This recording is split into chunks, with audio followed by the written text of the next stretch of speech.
Good morning and welcome to 7 Ways to Survive and Thrive in the New Normal with Armanino. I'm Ryan Prindiville. I'm a partner in consulting at Armanino. Scott Schimberg. And there's our faces and our contact information. So if you find anything interesting today, please reach out and talk to us. We're happy to answer any questions. The firm has talked about the CFO evolution, which is our thought leadership for many years now. And this one slide summarizes an hour-long presentation. So I'll give you the Cliff Note version of it here briefly.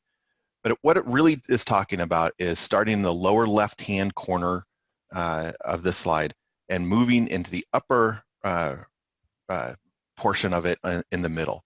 And that is making the shift from being an accountant, a bookkeeper, to really being that strategic thought leader that's moving the business forward. And you do that by improving people, process, and technology. And over the years, what we found is that the disruptive market changes that have been experienced have really created an environment where the CFO and the leader of the finance organization needs to be the innovator and the influencer. So if we kind of just back up and say, like, well, what are the disruptive market changes? We all know that competition creates it, new environments for us. Our customer demands are expecting things to be faster and more agile that's going in. And we've all been dealing with the pandemic, and it's creating this change or a need for change of an organization to really survive. And so our thought leadership is around being that influencer and innovator to make a positive impact on an organization.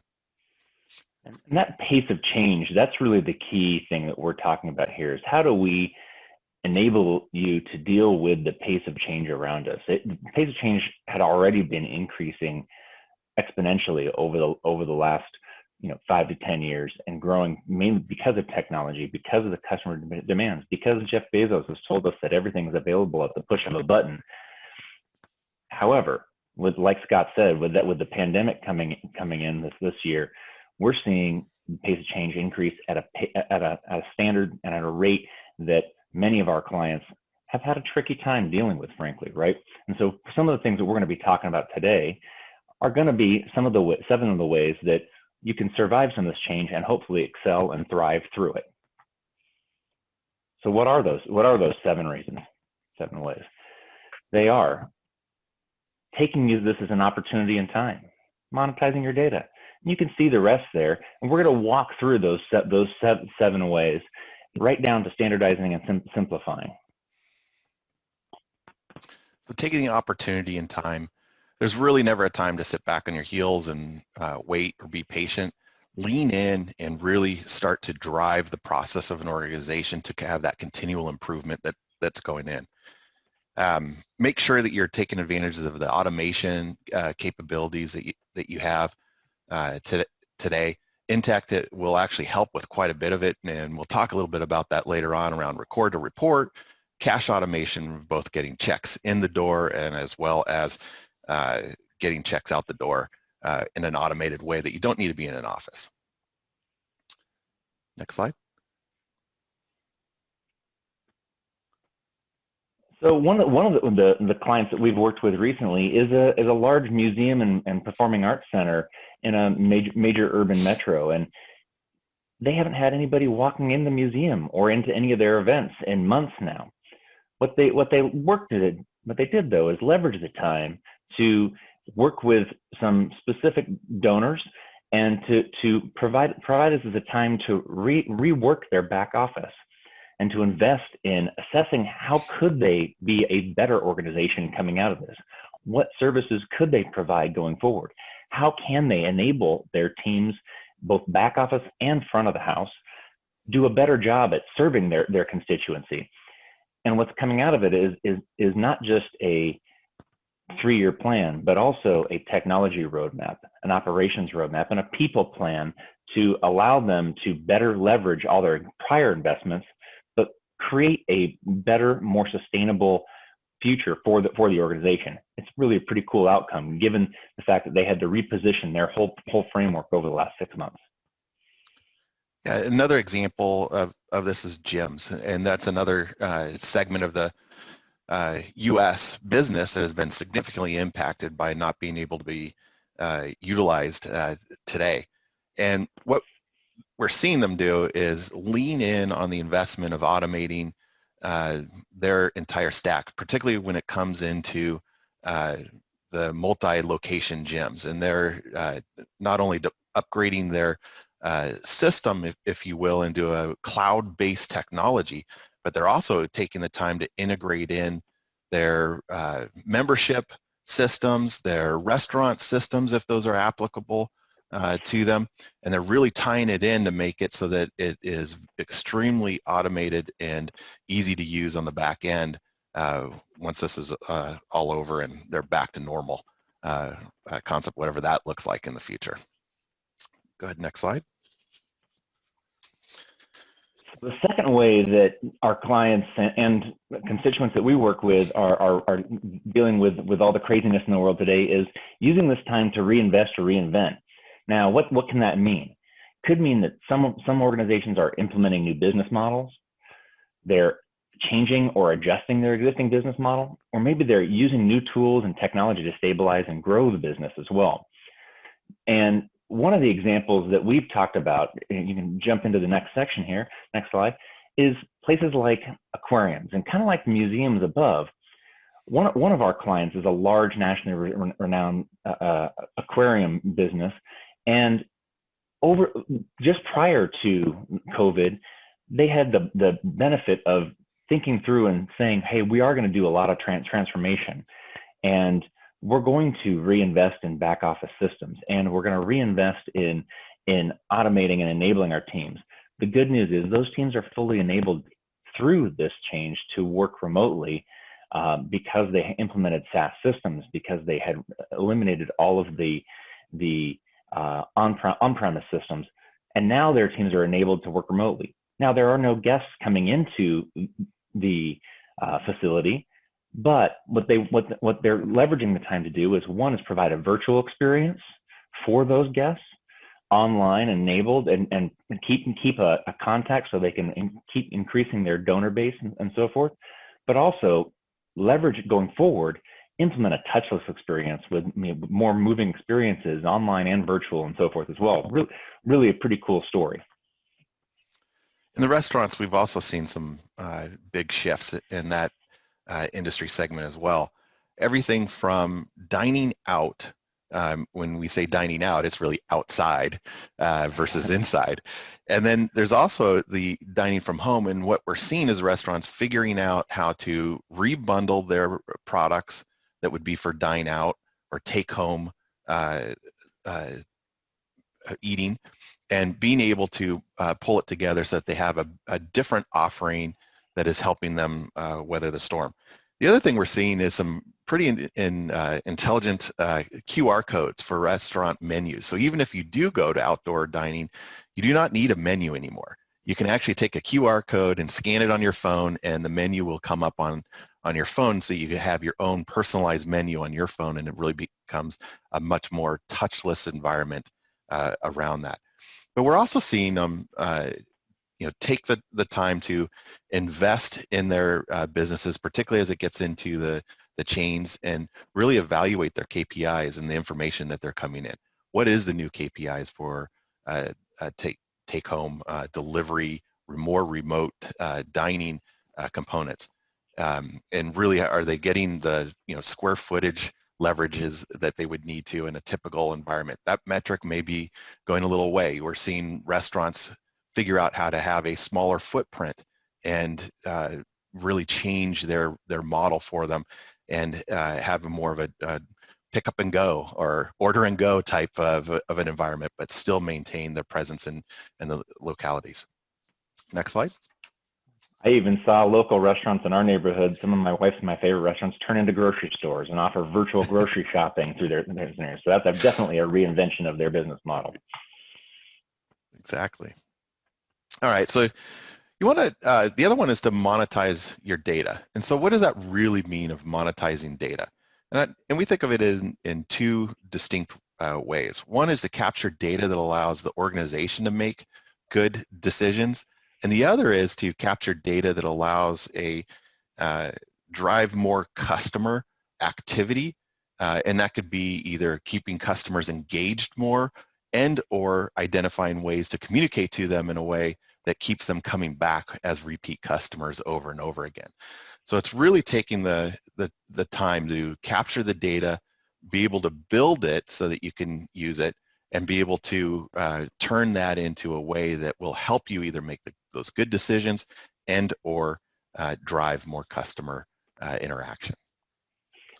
Now the trick with kind of data is a lot of our clients and a lot of organizations maybe haven't worked up the maturity curve yet. And so one of the things that we quickly want to kind of show you is to think about where you are in terms of what you can leverage your data for. Are you still looking at what happened before? Are you looking at, maybe you've matured a little bit and you're looking at why did it happen? Maybe you're thinking a little bit more proactive and you're a little bit more predictive. When will it happen? What will happen? Then when you're getting into leveraging some predictive analytics, prescriptive analytics, and AI, you might be thinking about how can I make it happen? Now, if you haven't worked your way through this maturity model, or maybe you have in one business case but others, this is a good time to be thinking about what data do I have, maybe what level of maturity am I in, and how can I move forward as well. And jump to the next slide there. Now, here's an example of an organization that's doing that. They're leveraging pods is a pretty traditional industry. They provide storage units. But during COVID, they quickly pivoted to realizing that they could provide essentially ADUs, accessory dwelling units, for hospitals to provide alternative testing centers, to use these centers for multiple other things. Why? Because their data was saying that people were already renting these units for all sorts of alternative purposes, not just moving during COVID like I did. Next slide. Okay. So as we all know, working from home or working from anywhere is really the option as we go forward, and that's going to be with us for quite some time. It's coming in, and it's really about how to engage the team, keep them a part of the community that you have as an organization, keeping connected, working together, and utilizing some tools. So next slide. It's interesting because one of the things that has happened for Armanino, and I'm sure with others, is a high touch on premise meetings with customers to really work through complex issues. We've been able to deploy a series of tools to help us work remote. In fact, we have not really gone on site to any of our customers since mid-March of this year, but by leveraging tools like this tool called Miro, which is really around a collaboration tool that can help do whiteboarding, brainstorming ideas and thought components, being able to pull that together so that we can have great sessions with our customers has really worked well.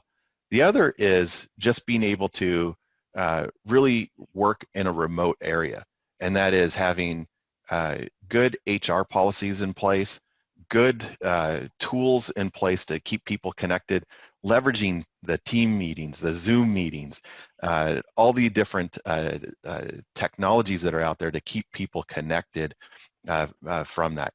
We even found at our organization of keeping people, that connectivity part of it, of having every other week all hands team meetings with groups, and keeping that connection that you would normally get into an office, finding a creative way that works for us to be able to keep that connection going with our team members.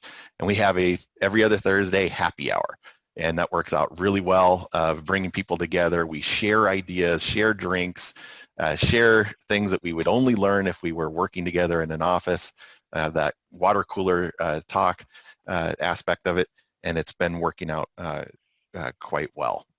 In some ways, it's broken down a lot more barriers than any other time in life. You get to see my office, my home office, and maybe one of my kids will run in behind us during this meeting, just like maybe happens to all of you as well. Exactly. Next slide. All right. So The fifth kind of point that we wanted to talk about was breaking the silos.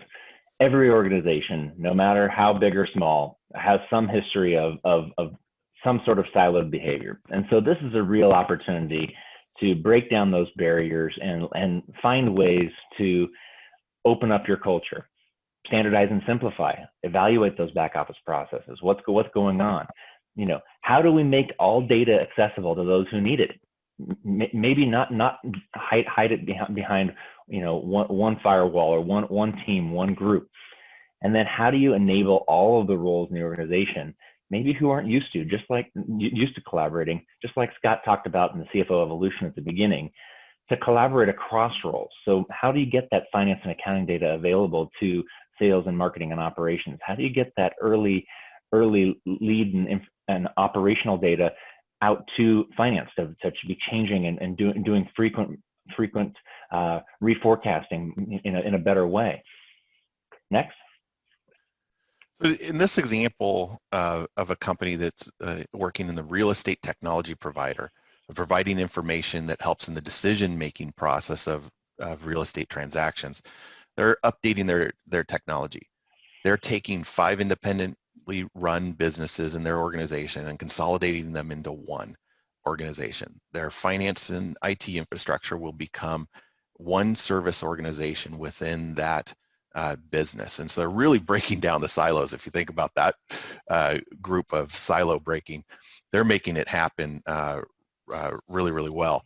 And they're going to take their chart of accounts, their item master record, their customers that are in the 5 different customers, their vendors that are in the 5 different entities, and make them so that they have a master set of data and be able to pull that forward. One of the reports that they're looking for is really crossing over what they're calling product lines across these 5 different entities that come together as one, and really look at how they're able to pull their organization, interact with their customers in a different way and more meaningful way of really creating that collaboration and solving the silo problem for them.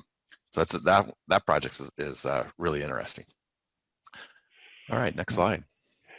So as we move into number 6 here, we're talking about standardizing and simplifying. Now, it sounds similar to the ones before, but here we're really talking about, let's retire some of those older tools and processes. Let's implement some change management. Get your teams using what you've already invested in potentially, and leverage it across more teams and more departments. And then how do we reduce the redundancy across teams, across departments, across divisions, whatever it might be. It could even be reduce redundancy across 10 people who used to sit in the same room together, and simplify their roles because now they're working remotely. And how do we make sure that everybody knows what they're doing and when? So Scott, give us a good example. Yeah, so there's a fire alarm and life safety organization that goes out and does fire sprinkler system installations, and then manages the fire alarm and safety systems at their clients' offices, and does the inspections and making sure the fire equipment is appropriate and certified for their sites. And they're coming from a QuickBooks implementation, coupled with manual kind of working through of like work orders to go out and do these installs and other work that they need to do.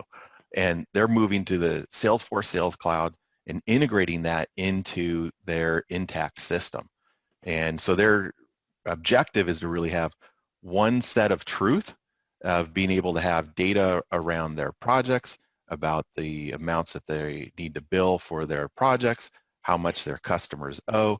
It's one set that's shared at the appropriate levels across the organization. So everyone will be empowered to know exactly what's going on with their projects and the work that they need, and it's really focusing their organizations to be effective.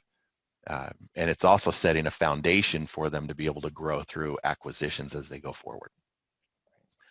Makes sense. Let's jump into number 7. Yeah, automate and enable. So we need to streamline processes, make it electronic as best that you can, and take advantage of the software that you have. So we're here at the Intacct conference, And so make sure that you're using the invoices going out in your quote to cash out of Intacct. Integrate in credit card processing as appropriate. Make it easy for your customers to pay you. Don't make it a requirement that you have to come to the office to pick up a check. Get it to a lockbox. Get it somewhere that is automatically getting taken care of and that you can then post payments into the system automatically. Also, make it easy to pay. Get the approval processes out of email. Make it really, really simple. Use the procure process. Get the approvals or an AP done in the system and automate the checks. Get it outsourced. Do not have to come in to sign checks. Get bold and embrace that concept that the system will maintain the internal controls that you need and get it set up so you can really make that happen. Yeah, as we jump into the example there, I think, Scott, I think you and I both agree, we still see way too many clients or way too many Intacct users doing things manual when they don't need to, right? And so if there's anything we take away from as a group from this conference and from this activity is this is your time to automate, right? And I listened to a webinar the other day, and John, the CFO from ForgeRock, was on with some other players and talking about how they use Intacct and how they use auditoria and automation technology to do things like making sure that they're watching AR live and they're proactive and they enable proactive and predictive behavior, and they're automating collections management as well. These are things that you can do, and leveraging the ecosystem around you, around your existing Intacct environment that you can implement quickly. And whether it's a high turnover and collections environment, you have inconsistencies today. Maybe you can't scale or you can't change without human intervention today, and you don't want to have to hire additional players. So these are all things that we can address through relatively easy to implement automation today. You have another example there too, Scott, right? Yeah, so there's a residential multifamily commercial property in the real estate industry, and they've started leveraging Intacct and then having some RPA capabilities with that as well. So utilizing the robotics so that they don't have to do the data manual entry, moving in data in and out of their system has really helped them out.